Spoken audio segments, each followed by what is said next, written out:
Muito bem, meus amiguinhos, vamos começar a nossa aula de geografia de hoje. E a aula de hoje é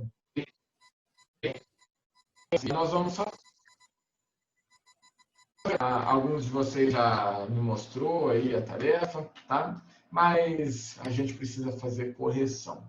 Como que eu vou fazer a correção dessa tarefa? Eu vou compartilhar a minha tela para você ver aqui a minha apostila, que tem as respostas já, tá?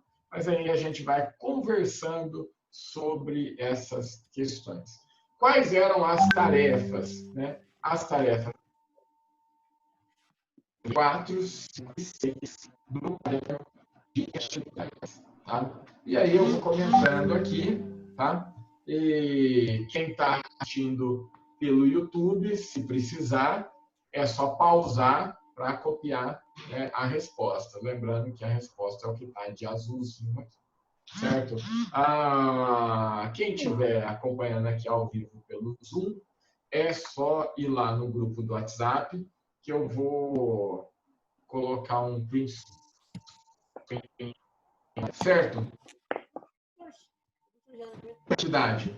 Está escrito assim, professor. Sabe-se que entre os componentes naturais de um espaço geográfico, o espaço geográfico é o espaço que a gente está inserido aí, nosso espaço de vivência, habitado, transformado pelo ser humano, né? Possui elementos culturais e elementos naturais. Os elementos naturais, como a própria questão traz aí, ó, é o clima, o relevo, a vegetação e a hidro.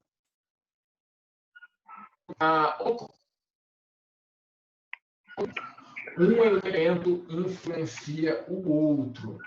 O que está pedindo aqui? Apresente um exemplo dessa interdependência entre dois ou mais componentes naturais. Tá?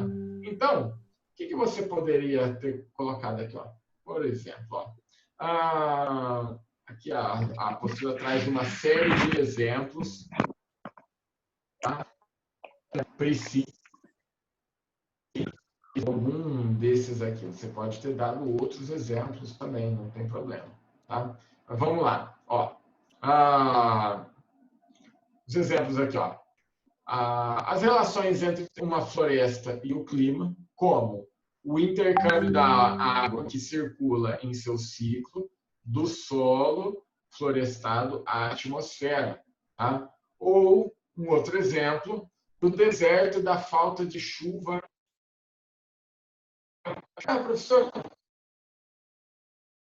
a causa de um deserto? Por que um lugar é desértico?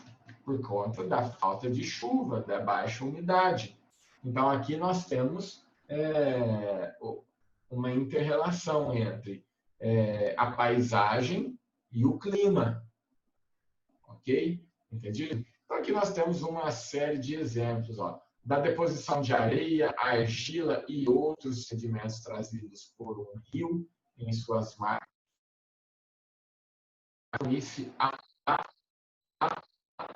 Chuvas provocada por uma formação de relevo, barrando ou desviando massas úmidas. Esse aqui é um exemplo, né, da chuva orográfica que nós já estudamos, né? E aí você pode dar uma série de exemplos, por exemplo, a questão da floresta amazônica, né, que você tem ali uma relação entre o clima e a vegetação. Por que aquelas árvores crescem tanto? Por conta da umidade, do calor da umidade.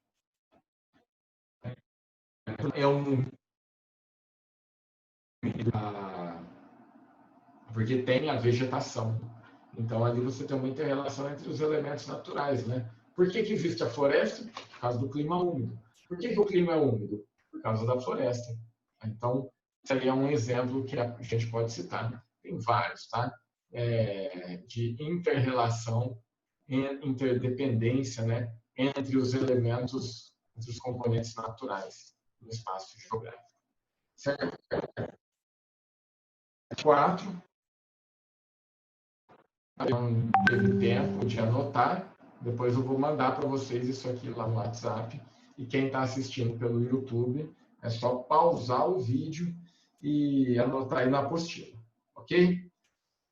A atividade 4 vem assim, ó, observe atentamente as fotografias e leia o texto a seguir.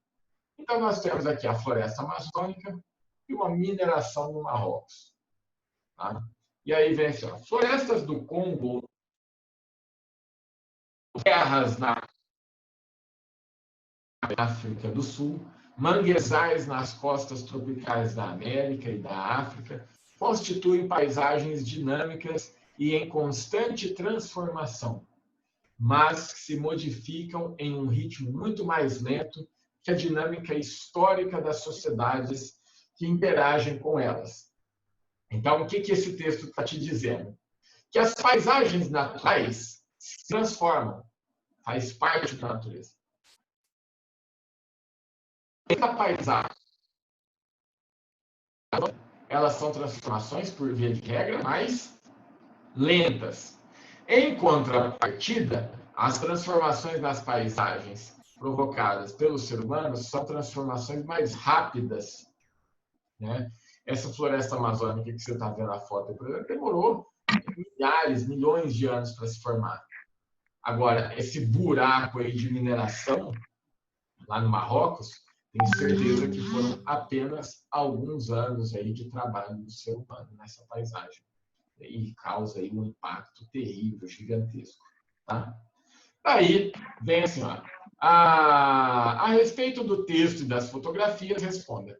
É correto afirmar que paisagens como a floresta amazônica, em áreas naturais, sem intervenção humana, são dinâmicas, ou seja, estão em constante modificação? Sim, claro que é correto afirmar isso. Temos aqui a resposta. Ó.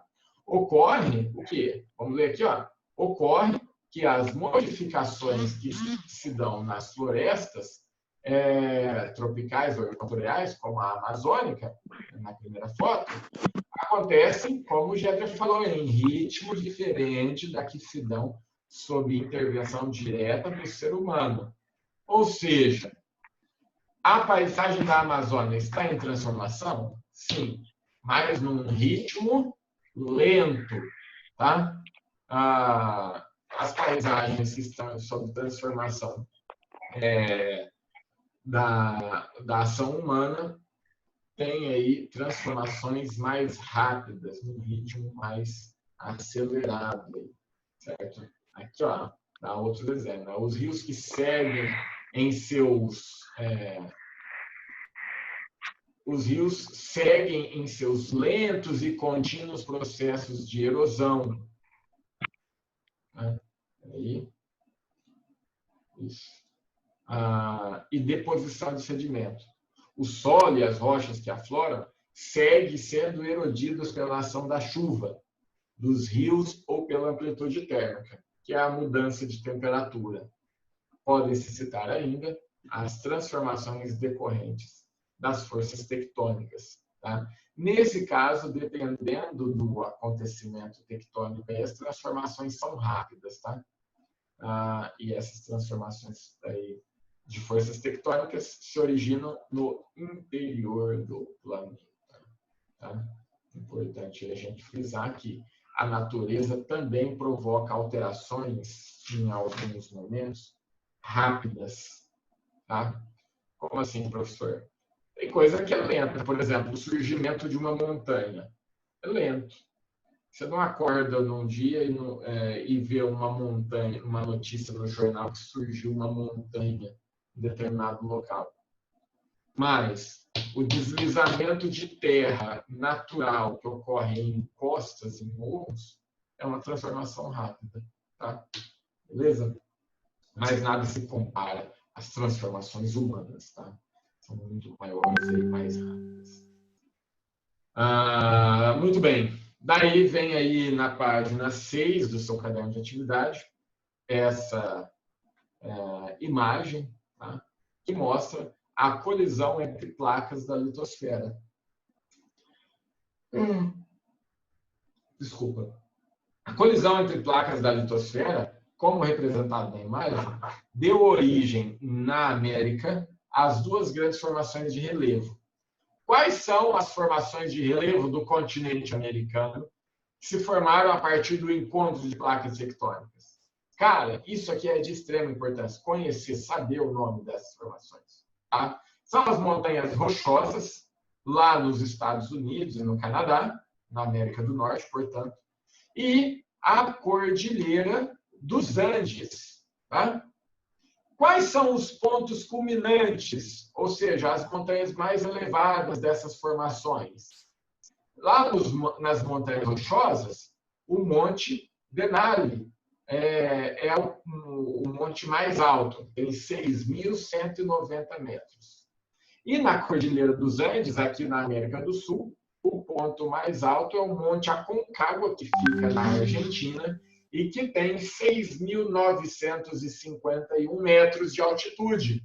Tá? Então, as duas formações de relevo do continente americano, que foram formadas a partir do encontro de placas tectônicas, foram as Montanhas Rochosas na América do Norte e a Cordilheira dos Andes na América do Sul. A Cordilheira dos Andes, o ponto mais alto é o Monte Denali, ou Denali, eu não sei a pronúncia certa, e a altitude é 6.190.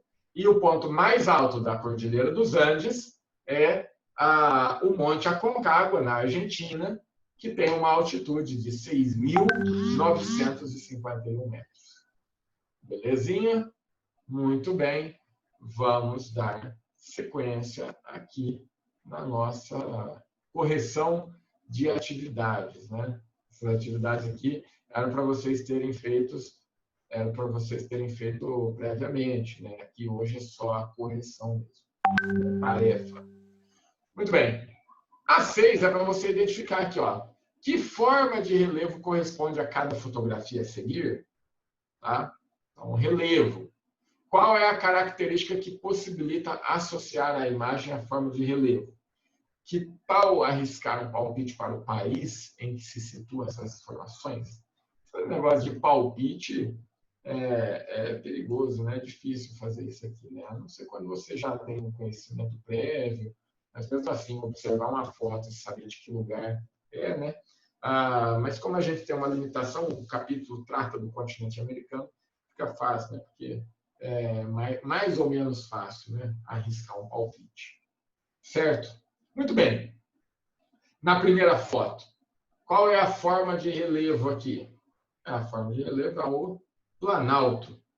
Qual que é a característica aí que nos permite dizer isso? Né? As formas de arcos na rocha. Por que essa forma de arco é característica do planalto? Porque demonstra que o processo erosivo. As regiões de planalto são regiões que têm um processo erosivo maior, mais forte do que o processo de formação aí, né? Mas é um processo erosivo, então um processo de formação que aumenta, tá? Se desgastando, se modelando, tá? E essa foto em particular aí está nos mostrando o quê? O Parque Nacional dos Arcos, que fica em Utah, no centro-oeste dos Estados Unidos. Tá? Muito bem. Aqui dizer que é um planalto tal, é fácil, mas a segunda foto é mais fácil ainda, porque olha só, tudo planinho, tá vendo? Plano. Não tem grandes ondulações. Então, se é mais ou menos plano, é uma planície. Né? Uma planície. Qual que é a característica da planície? A superfície plana, formada por quê? A deposição dos sedimentos durante o período das cheias. Então, o sedimento sai aqui das partes de planalto, tá? E vão se depositar nas regiões de planície, que são regiões mais baixas. É natural, lei da gravidade, meu amiguinho. Sai o sedimento das partes mais altas, vai indo para as bacias sedimentares. Certo? Muito bem. Que lugar é esse? Aqui nós temos o delta do Nilo, no norte do Egito. O que é o delta do Nilo? É a foz do rio Nilo, que no caso aqui é um delta. Certo? Beleza? Fácil essa aqui. Gente, se tiver alguma pergunta, é só fazer a pergunta aí que eu respondo para vocês, tá? Se for referente ao conteúdo, fica à vontade aí para perguntar, ok? Vamos aqui, última foto, né? Aqui também é fácil, né? Você observar isso aqui. Você não vai falar que é um planalto, né? Você vai falar que é uma planície, nem que é uma depressão. Olha todos esses picos aqui, né? Olha como tem formatos pontiagudos. Olha a quantidade de elevação que nós temos aqui em vários lugares. Então, não poderia ser outra coisa a não ser o quê? Uma cordilheira, tá? Qual que é a característica das cordilheiras? Superfície irregular, encostas íngremes, elevada altitude. E no caso aqui nós temos a Cordilheira dos Andes, na região de fronteira entre a Argentina e o Chile. Lugar maravilhoso, lugar lindo aí, tá? As formas aí, ó, irregular, né, de elevada altitude aí, cerca de 6.000 metros de altitude. Tá? Então, uma característica aí das cordilheiras. Certo, pessoal? Então, isso aí é a correção das atividades, tá? Que era de tarefa para vocês. Tá? Eu deixei de tarefa na nossa aula de segunda-feira. Tá? Eu espero que vocês tenham compreendido aí, tá? As atividades. Se tiver alguma dúvida, mais uma vez, pode perguntar, tá? E é isso, né? Bem facinho aí essa parte aí. Legal? Então, muito obrigado por ter participado da aula, viu?